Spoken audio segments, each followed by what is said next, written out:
The director of the nursing home thought she owned the place, thought the frail old heroes inside it were too weak to speak, too broken to fight, too forgotten to matter. But the day she slapped a 94-year-old Marine in a quiet hallway was the day she learned that veterans never stand alone, not when bikers are near. Tommy Miller had only come to visit his Uncle Walter at Golden Sunset Care Center. He wasn't expecting trouble. He wasn't expecting that echoing crack down the hallway. He wasn't expecting to see his uncle on the ground, shaking, blood at his lip, reaching for his walker like a fallen child. He wasn't expecting Patricia Hoffman, the director in a crisp suit and a cold smile, standing over him with her hand still raised. "You filthy old man," she shouted. "How dare you accuse me of stealing?"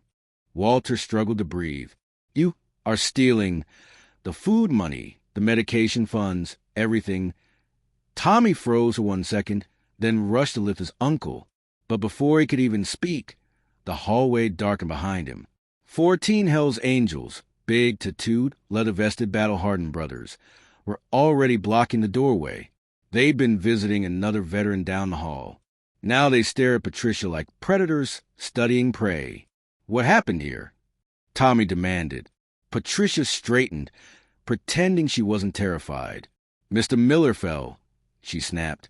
"He's confused, making wild accusations." "I didn't fall," Walter whispered. "She hit me. I know what she's doing to us." Tommy looked closer. His uncle didn't just look weak. He looked starved. Bones pressing through skin. Cheekbones sharp. Clothes loose. "Uncle Walt, when did you last eat?" Walter's eyes filled with tears. "They give us 1 meal a day, sometimes just crackers and water." The bikers didn't shout. They didn't rage. They just grew still, dangerously still. Patricia sensed it. "That's dementia talking," she said quickly. "We serve 3 full.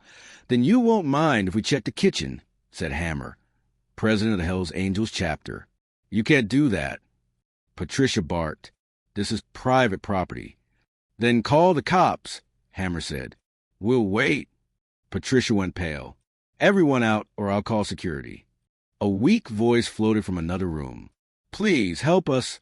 The bikers pushed past her. Room after room showed nightmares. Veterans who survived bullets, bombs, and hell itself now lie in filth, starving, shaking, forgotten. "She's been stealing everything," whispered James Chun, 92, Navy veteran. "Selling our medications, our food, even our personal items." Tommy ran back to Walter's room. His medals, gone. His grandfather's watch, gone. Photos of the men he fought beside, gone. "Where are his things?" Tommy growled. Patricia stammered. "Probably misplaced. Dementia patients hide. If you think bikers protect the innocent, like this video and subscribe." Walter murmured.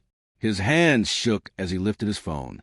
"I'm not demented, and I recorded everything." Weeks of videos.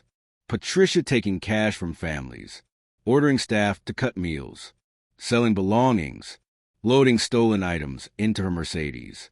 "You old fool." She lunged at him. Tommy caught her wrist midair and squeezed until she dropped to her knees. "Touch him again," he whispered, "and you'll need a nursing home."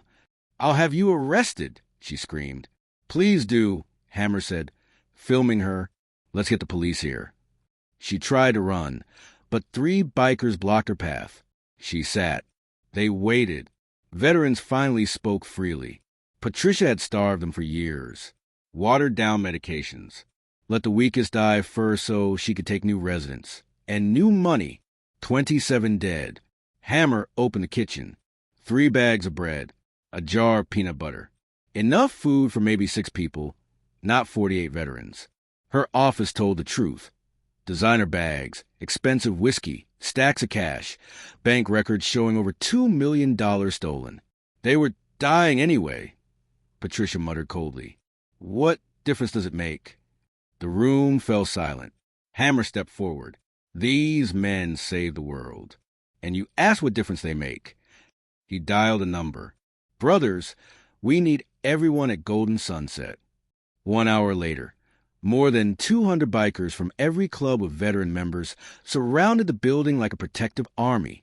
Police arrived to find Patricia trapped between furious bikers and starving heroes ready to testify.